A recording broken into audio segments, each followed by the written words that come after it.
Au nom du Père et du Fils et du Saint-Esprit. Amen. Quand on est baptisé, on n'est pas exempté des souffrances. Tout chrétien doit s'attendre à des épreuves. Même la parole de Dieu le dit. On doit s'attendre à des épreuves. Si vous avez reçu le baptême et que quelques années après votre baptême, vous voyez dans des situations difficiles, ne paniquez pas, ne retournez pas à des pratiques païennes pour chercher des solutions à vos problèmes. Beaucoup le font, mais ce n'est pas bien. Ne retournez pas à ce que vous avez vomi, puisque dans la parole, dans le baptême, nous avons dit, nous renonçons aux œuvres de Satan.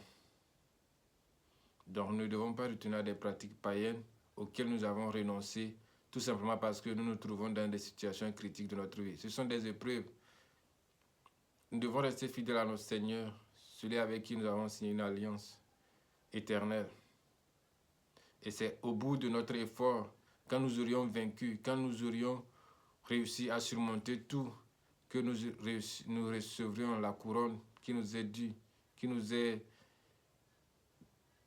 que le Seigneur nous a préparée.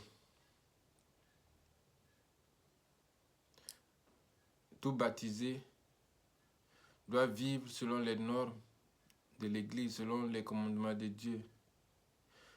On ne doit pas consulter les charlatans. On ne doit pas... Il y a beaucoup de choses que la Bible a dit de faire et d'autres que la Bible a demandé de ne pas faire. Quand nous lisons, nous devons faire ce que nous trouvons dans les Écritures. Mais quand nous disons les autres font autant, nous allons faire, ce n'est pas bien. Ce n'est pas bien. Nous devons vivre selon les commandements de Dieu. Certains disent, on nous dit de ne pas faire et on fait. Ils parlent des prêtres, que les prêtres aussi font des choses. Ce n'est pas bien. Ce n'est pas bien.